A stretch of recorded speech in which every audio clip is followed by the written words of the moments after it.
Got a minute or two? We have a way to make it not okay. Welcome to Sinister Minutes. I'm your host, writer and storyteller, Kurt Homer. Next to me is the master of macabre musical musings, the maestro of mood, Tim Parker. Together, let us take you on a journey into the dark heart of disturbing. Sinister Minutes. It's not okay.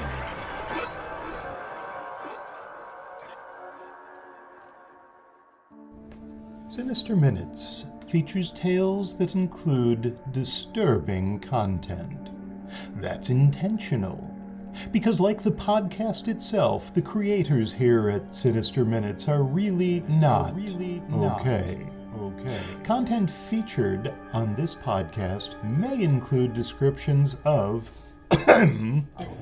abuse, addiction, alcohol, blood, bodily fluids, bondage, bones, bullying, burning, cancer, cannibalism, cheating, clowns, coma, confinement, control, cults, death, decapitation, depression, diet, divorce, domestic abuse, drowning, drugs, dying, eating disorders, epidemics, experimentation, family conflict, fear, fighting, fire, gaslighting, ghosts, gore, guns, harassment, hate crimes, hazing, homelessness, homicide, hospitalization, hostage situations, hostile work environments, illness, incarceration, infidelity, injury, institutionalization, kidnapping, manipulation, medical procedures, memory problems, mental health issues, military service, misogyny, murder, mutilation, needles, nightmares, nudity, pain, panic attacks, paralysis, physical abuse, pornography, physical assault, police brutality, poverty, profanity, religion, robbery, scars, screaming, self-harm, smoking, snakes, spiders, stabbing, stalking, starvation, substance abuse, suicide, terrorism, threats, torture, victim blaming, violence, war, weapons, weather, and maybe, just maybe, witches. Welcome to another episode of the Sinister Minutes podcast. Did everyone survive Turkey Day? With the beauty of being able to listen to podcasts anytime you want. If you're listening to us in April, do you even remember your last Turkey Day? Whether it was last week or months ago, we're betting the memory is gone. Because eating turkey doesn't just make you sleepy, it also makes you forget all the horrible things that happen when the family gathers round the table and begins to hack away at the steaming corpse in the center. Since we're all about forgetting, you'll have forgotten by now that we've begged you before to do us a solid and subscribe to Sinister Minutes. Before you forget again, wherever you listen to your podcasts, Apple, Spotify, Pete's Podcasts. Subscriptions are awesome. And a nice rating or a review? Holy crap, we'd be all over that. We always love to hear from you, and once we do, we'll never let you go. Really, we'll be waiting for you on your front step by the time you get home. Anyway, find us on Facebook under Sinister Minutes or send us an email via sinisterminutes@gmail.com. Today's episode of Sinister Minutes features a tale about a young woman who doesn't want to live life according to her mother's rules, or anyone else's rules but her own. Guest author Tracy Minsterman provides us with a disturbing return to adolescence, those lovely days of high school and curfews and homework and community service. Can't Leave Without You brings it all back, kicking and screaming. Tim's musical composition today is called Under the Bed, and it might just encourage you to grab a flashlight and check that location before you go to sleep tonight. Don't be surprised to find more than dust bunnies dwelling under there. Whoever or whatever you find, invite them to come topside and bounce on the mattress while you gleefully chant, "Hooray! Hooray! You know we're not okay." Can't Leave Without You. Written by Tracy Minsterman. Narrated by Kurt Homan. The game controller vibrated more intensely with each blow Sarah dealt the boss. Her heart beat in rhythm with the tapping of her thumbs. Despite her dwindling HP, Sarah sensed she was going to beat Sir Petroff, the three-headed snake. Her last eternal anguish attack did a ton of damage, and the boss was just about to fall, his health bar almost empty. "Take this!" Sarah switched her attack to Brimstone Apocalypse. Her thumb hovered over the X button, ready to deliver the final blow, when her mother walked into the living room and clicked the power button on the game console. "What the hell, Mom?" "Hey, language, Missy." "I know, but Mom, I was just about to win." Sarah lowered the controller with an exasperated sigh. "I was so close. Now I have to start all over again." "Well, maybe you need more productive goals." Elaine, Sarah's mom, stood, hands on hips, her long dark hair blending in with the now blackened screen behind her, brown eyes glaring. Sarah was like her mother in appearance only. Elaine was always working toward some arbitrary goal, whereas Sarah waited to see what each day would bring. "Maybe you could just let me be a kid for once," Sarah said. "If I do, you'll never learn how to be an adult. You don't want to stay a child forever, do you?" "Maybe I do," Sarah said. They played this game every day. Who would get the last word in? Ignoring Sarah's response, Elaine walked over to the window and looked out. "It's a beautiful day. A great day for neighborhood leaf raking. Aren't you supposed to be there by 9? Planted on the couch, Sarah glanced over at the clock. 8:45. She had plenty of time. I don't know how they get away with this volunteering requirement. It's child labor. You should be grateful for the blessings you have. We are fortunate enough to send you to the best private school in the state. I think it's wonderful they require you to do community service to graduate. It won't kill you to think about someone beside yourself for a few hours. You might even learn something." Sarah rolled her eyes through the controller down onto the coffee table and went to her room to get dressed. She threw on an orange hoodie and a pair of black leggings, stepped into her kicks, and headed back downstairs. As she walked through the kitchen toward the back door, she noticed her mother sitting at the table, staring intently at the Sunday crossword. Ah, revenge is so sweet. Sarah plucked the folded paper right out from under her mother's arm and ran out the door.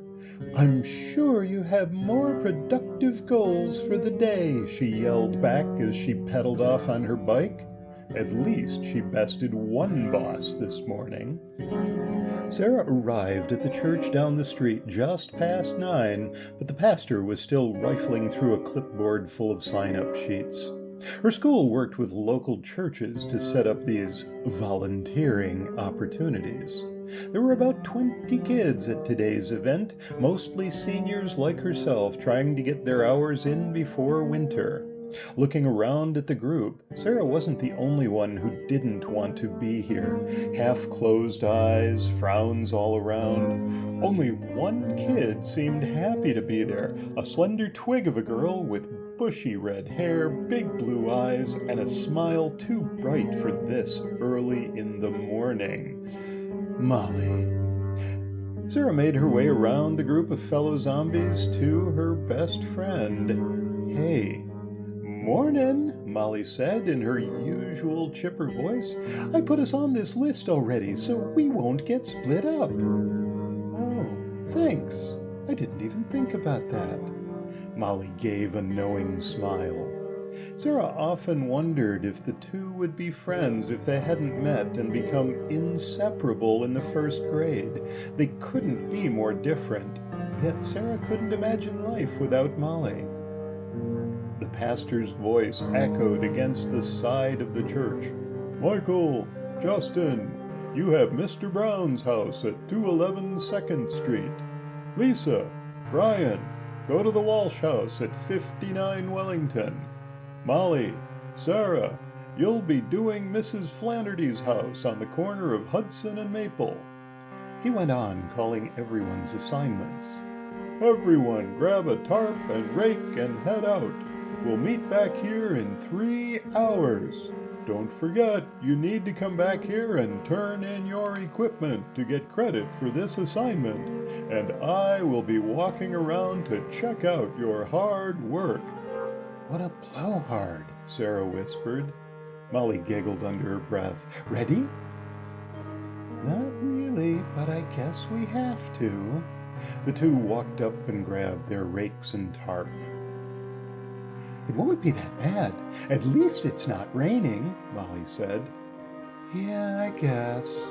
Sarah hated the smell of rotting leaves. Molly knew her so well. Everything was still crisp and dry. They rode off on their bikes, balancing the rakes across their handlebars. Hey, Molls, do you know this Mrs. Flannery? Sarah knew Molly's family belonged to the church. No, never heard of her. Probably a shut-in. We used to make holiday cards for them at church when I was a kid. Yeah, makes sense. Sarah kept trying to figure out how bad this morning was going to be. Any idea which house this is? Big? Small? Medium? Nope, I don't ride this way very often. Not much over here, Molly said. Right. With no answers, Sarah let her mind drift as they made it right onto Hudson Street. She breathed in the brisk air while sunlight warmed her skin. This was nice. The two of them on the road, away from everyone else. And then the house came into view. Sarah hit her brakes hard and skidded to a stop. You've gotta be freaking kidding me. Mrs. Flannery's house. An old, neglected Victorian with drab gray shingle siding and dusty rose-colored shutters sat on the large corner lot. The spacious porch wrapped around the right corner of the house and ended with a swing dangling from a single chain. Molly said in a tentative voice, It may not be as bad as it looks. Even little Miss Positivity didn't sound convinced, though. Molly got off her bike and pulled it up onto the sidewalk.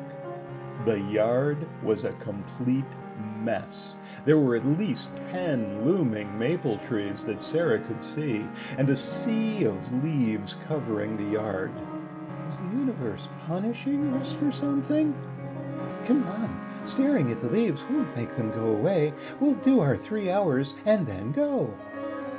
Sarah followed and parked her bike next to Molly's. No sooner had she moved her bike in place when the leaves started crunching. Sarah turned to find Molly had already unfolded the tarp and raked leaves onto it. We'll start in front in case we don't get to it all, Molly said. Sarah didn't move. Come on, Sarah. We can go get pizza when we're done. It'll be fun. Sarah wondered how Molly kept her cool. Nothing seemed to get her down. It was so frustrating, but was also the thing she loved most about her. Molly was the yin to her yang. Yeah, okay. Sarah turned back toward the house to find a scraggly black cat digging near the front steps. The last thing she needed was to rake through cat poop. She tried to shoo the animal away, but he didn't budge. Sarah sighed, picked the animal up, walked him over to the edge of the property, and nudged him toward the neighbor's house. He took off into the backyard instead. With no other distractions to delay her, Sarah began raking leaves toward Molly and the tarp. She got almost to the front steps where the car had been when something snagged her rake. One more thing to make her life difficult. Sarah let go of the handle and let the rake fall to the ground. Something silver peeked out between the tines, but it was caked with dirt. Sarah bent over and slid the object off the end of the rake. Molly called over, "Hey, what's that?" "Not sure. Some kind of necklace, I think." The curiosity was killing her. She had to find out what it was. There's gotta be a hose around here somewhere, right? Maybe on the side. Molly pointed to the left side of the house. Sarah walked over, looking for a water spout, and found none. There had to be one somewhere. She made her way around back. "Found it," Sarah called out. There was no hose, just a spigot sticking out from the lower part of the dingy siding. Sarah tried to turn the handle, but it wouldn't budge. Nobody had used the faucet for years, which was clear from the rust around the edge. She took a deep breath and tried again, twisting it as hard as she could until the handle finally broke loose and water poured out onto the ground. Without thinking, Sarah ran her hands and the necklace under the spout. She yanked them out of the water as quickly as she had put them in. The water was ice cold. Murky clumps of dampened dirt dripped from her frigid hand. There was no turning back now. Time to step up. Sarah darted the necklace back and forth under the freezing surge of water. Dirt flowed off in a muddy stream, and a Celtic cross materialized. Sarah turned off the faucet and set the cross down on a large maple leaf to dry. As quick as she could, she wiped her freezing hands on her pants, then stuffed them into the pocket of her hoodie to warm up. This was no ordinary cross. The pendant was 2 inches across and 3 long, with a jewel in the center, a ruby or a garnet.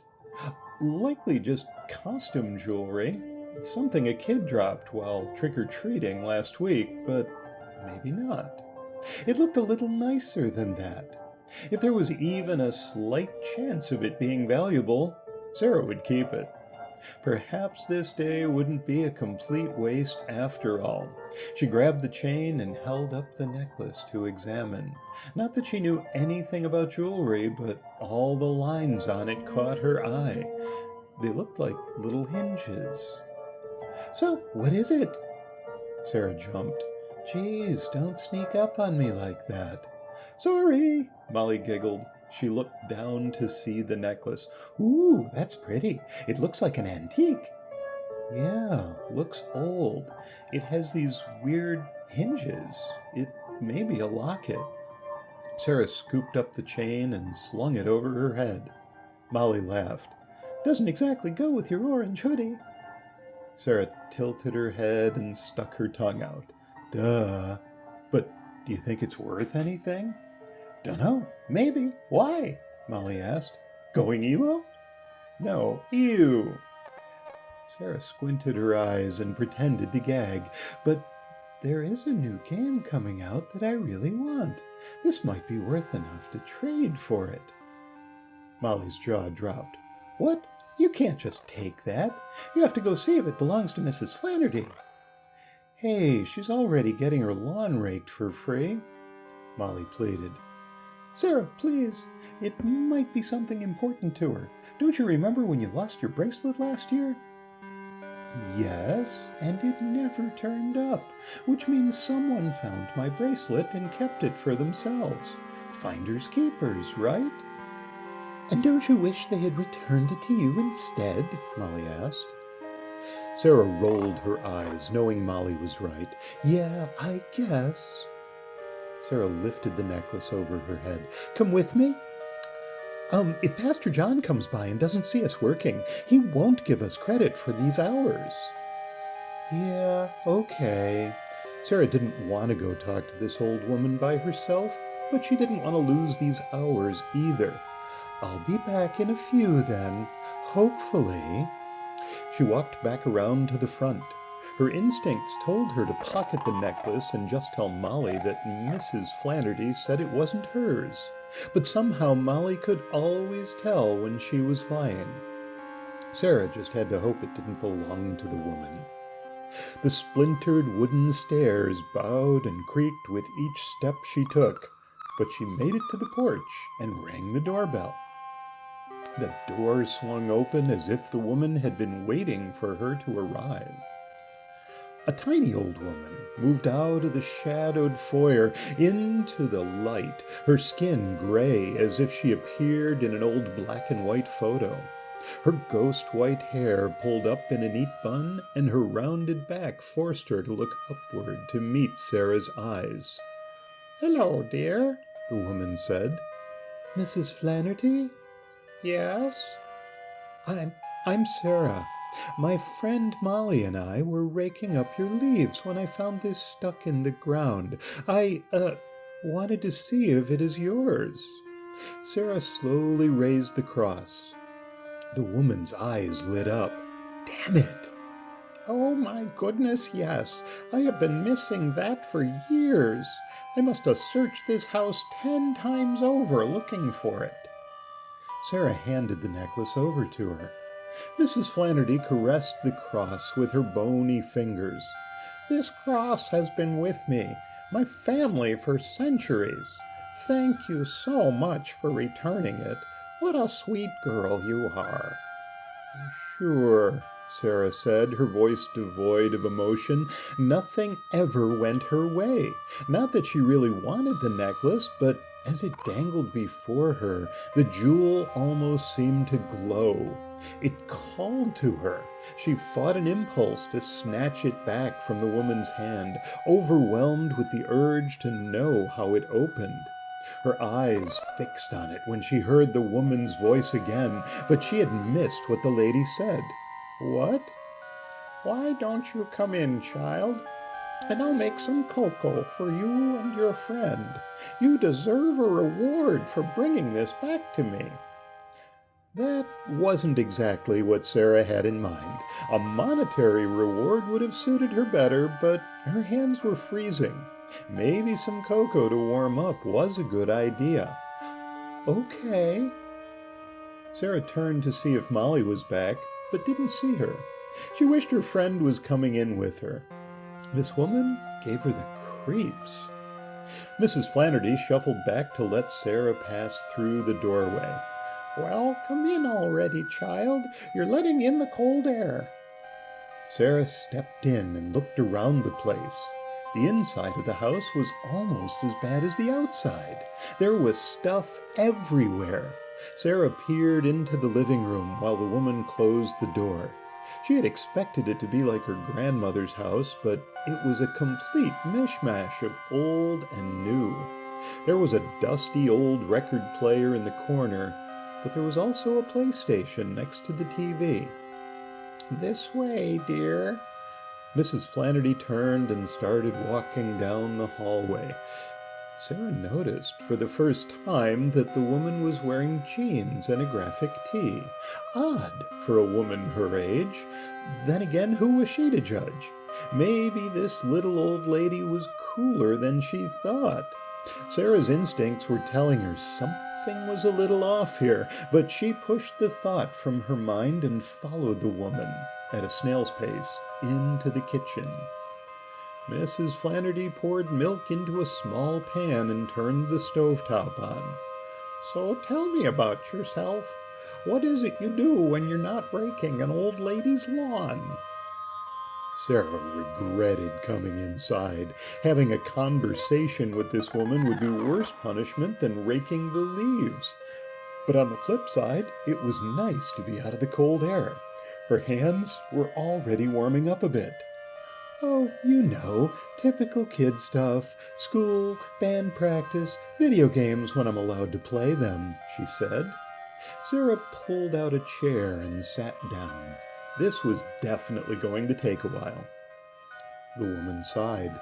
"There's never enough time to just be a kid, is there?" "No, exactly," Sarah said in a high-pitched tone. How could this little old lady understand? "Do you have grandkids?" "No, I was not fortunate enough to have children, dear." Sarah thought of the game console in the living room and imagined this old lady playing Elden Ring. She almost laughed, but caught herself in time. The woman shuffled over to the table to face Sarah. "So the pastor said that you're students at Wellner, that fancy private school. You must be pretty smart."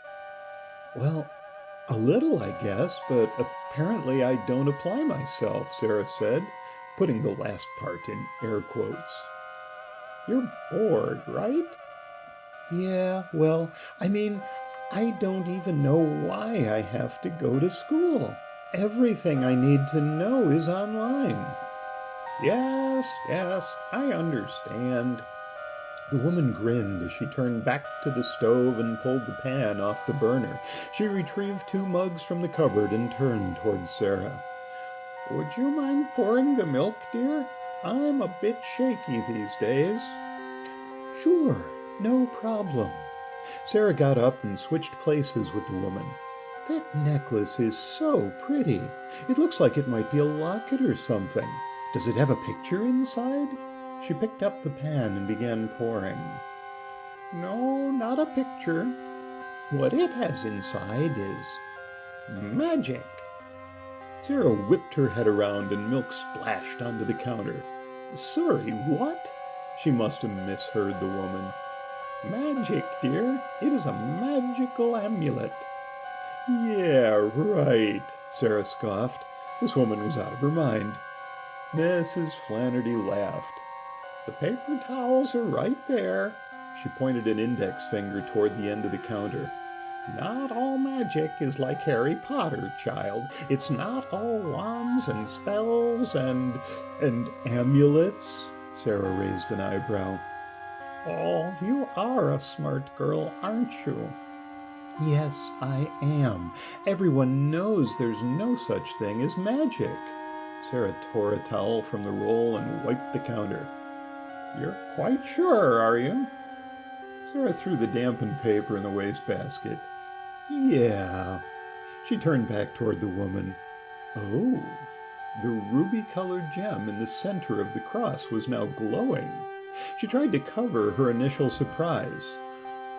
"Okay, so you have a light switch on the thing. That proves nothing." "There's no switch, dear. It glows because it senses you want something more out of life, something only it can give to you." Mrs. Flannery brushed her fingers over the glowing jewel. Sarah's creep factor was now at a 10, but she couldn't walk away. Her desire to know how this amulet worked overpowered her desire to get the hell out of the house. It had a hold on her. Mrs. Flannery motioned with her hand. "Come, see for yourself. There is no switch, no light." Sarah moved closer to the woman. As she reached for the necklace, the gem glowed brighter. Startled, she moved her hand back to her side and the light faded. "Are you messing with me? You must be controlling it somehow." "No, I am not. Here, I'll set it down so you can see for yourself." The old woman set the amulet on the table and raised her arms in surrender. Sarah moved toward it again, and the gem illuminated. She moved away. It returned to its previous state. She made sudden movements, trying to outwit the woman, but it didn't work. Whenever her hand was near the amulet, the light intensified. Enough of this. Sarah grabbed the necklace off the table and held it in her hand, turning it over and around to figure out how it worked. There was nothing. Nothing she could see. Nothing she could feel. You will not find a switch, dear. It is simply magic. Believe it or don't. It is up to you, but the charm believes in you. The old woman sat in her chair, looking disinterested. Sarah gave the amulet one more pass before deciding to humor Mrs. Flannery. Okay, so what kind of magic? No sooner had the words left her mouth when she felt the piece warm in her hand. She flinched and nearly dropped it. Ah, you are believing. It can sense it. The woman straightened up in her chair. This was getting real. Sarah wasn't sure whether to run or stay. Mrs. Flannery said, "The magic. Well, it is the transformative kind. You hold the cross in your hand while you imagine what you want most from life." And that works? Sarah didn't buy it, but she would play along if that's what it took to see this necklace open up. The woman hesitated. In a way. How long was it lost? The question burst out of Sarah's mouth, more sarcastic than she intended. The old woman sniggered. I get your point, but the amulet doesn't always work its magic the way you think it will. As with any magic, there is a price to pay, a balance that must be maintained. Mrs. Flannery challenged. You are welcome to try it, dear. Sarah felt the amulet's pull, the warmth building in her palm, and she started to believe. Not because she wanted to, but because she needed to. The allure of getting the life she wanted was too much to pass up, to be left alone to do as she pleased without everyone, especially her mother, pressuring her to do what they wanted. To no longer hear the incessant nagging about graduating, going to college, getting a good job, starting a family, each one adding more and more pressure to her life while taking away more of her freedom. She squeezed the amulet tight in her hand, imagining her life free of responsibility. Mrs. Flannery rose from her chair and came to stand next to Sarah. Good, that's it. Now close your eyes and keep your focus. Press the amulet between your palms. Sarah did as the woman said. She envisioned her life of playing games, reading books, being alone, a quiet life, solitude. That was all she wanted. The amulet clicked, and she felt it twist between her palms. A warm pulse vibrated through her hands again and again and again. It's okay, dear. You're doing great. Keep those eyes closed and keep dreaming of your perfect life.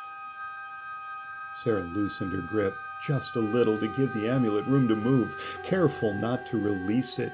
It spun faster and faster, the heat emanating from it almost too intense. Flashes of light passed through her closed eyelids, but she didn't dare open them. If this was real, it might be her only shot. Good, stay focused. Mrs. Flannery's hands encompassed her own, and the pulses strengthened, sending waves of heat through Sarah's palms. The frosty fingers surrounding her own warmed and softened with each surge of heat flowing from the amulet. The undulating rhythm of the pulses lulled Sarah into a trance-like state. As the heat intensified, her hands burned where the cross rotated within. But she was powerless to do anything about it, unable to move, unable to scream. The surrounding hands squeezed tighter. Almost there. Hold on. A stabbing sensation shot through Sarah, and she let out a high-pitched squeal. In that instant, the amulet seized. No pulses, no heat. Every sensation she had just felt was now gone, leaving her to wonder if she had imagined the whole thing. Everything felt normal. Was that possible? Give yourself a moment, dear. Don't open your eyes just yet. The woman's voice sounded muffled, like she was trying to hide her identity. Sarah felt Mrs. Flannery let go of her hands and heard footsteps moving away from the table. Was this real? Or did this old lady somehow hypnotize her? For what purpose? Was this just a game? Scare the teenager? What was the point? Sarah opened her eyes, unsure of herself, now unwilling to trust her own senses. She had felt her hands burn, though. There must be some remnant of that, some redness or marking, something to tell her whether any of what she had just experienced was real or not. Unfolding her palms, she gasped as the amulet dropped to the floor. It had become a glowing red pentagram, and her hands. Oh my God, what have you done to me? Her skin was thin, almost translucent, her hands wrinkled. Nothing, my dear. I simply stole your dream. Sarah looked up at Mrs. Flannery, only to find a mirror image of herself, or rather her earlier self. The amulet works as a conduit. You wished for youth, something you already had and foolishly gave away. Sarah tried to jump out of her chair, and pain shot down her legs. She sank back, her now aged joints creaking, the whole day replaying in her mind, now that she knew what Mrs. Flannery's plan was. The necklace wasn't lost, was it? The woman laughed with Sarah's laugh. Of course not, dear. It was bait. A black cat, the same black cat that had been outside, jumped on the counter, and the girl stroked his ear. Yes, and thank you for your help, Onyx. Now go outside and wait for me. It's such a shame, but Mrs. Flannery is just too old to take care of you anymore. You'll have to come home with me. The cat jumped down and ran out of the room. Sarah thought she would be sick. You won't get away with this. Nobody will believe you're me. A selfish teenager with too much attitude? Oh, dearie, I've played that part 1,000 times. And as you can see, I've been practicing. The girl pointed at Sarah's clothing. It's not that hard. Wear whatever is in style. Learn the lingo. Play the latest games. How can you do this to me? Sarah looked down at her frail body. You're killing me. Not really. You still have a little life to live. Maybe you'll appreciate it now. I know I will. She snatched the necklace up from the floor and twisted it back into the cross shape.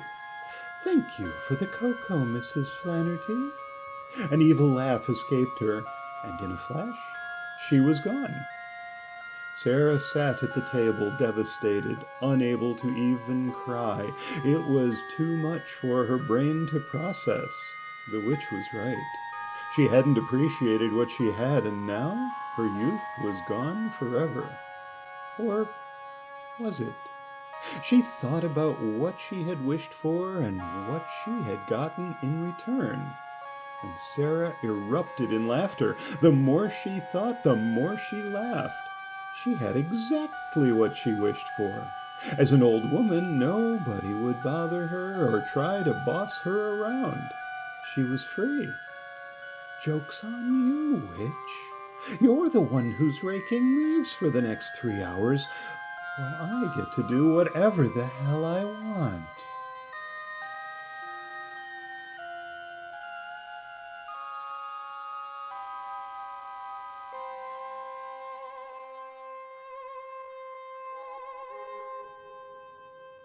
Under the Bed.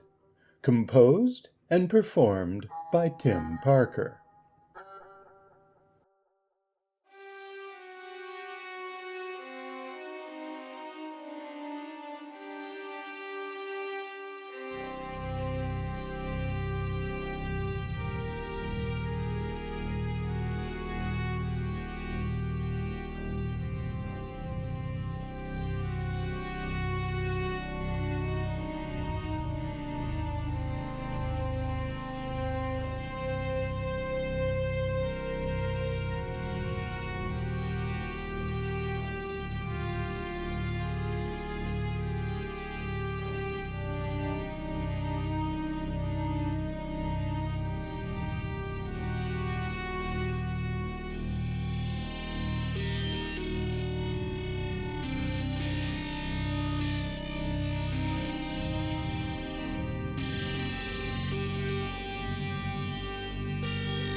Sinister Minutes is presented by Kurt Homan and Tim Parker. The musical score was composed and performed by Tim Parker. Our production team consists of Kurt Homan and Tim Parker. On behalf of everyone here at the Sinister Minutes podcast, namely Kurt Homan and Tim Parker, we thank you for listening, for joining us as we explore all the ways in which we are not okay. This audio program is copyright 2024 by Kurt Homan and Tim Parker under a Creative Commons Attribution, Non-Commercial, No Derivatives license.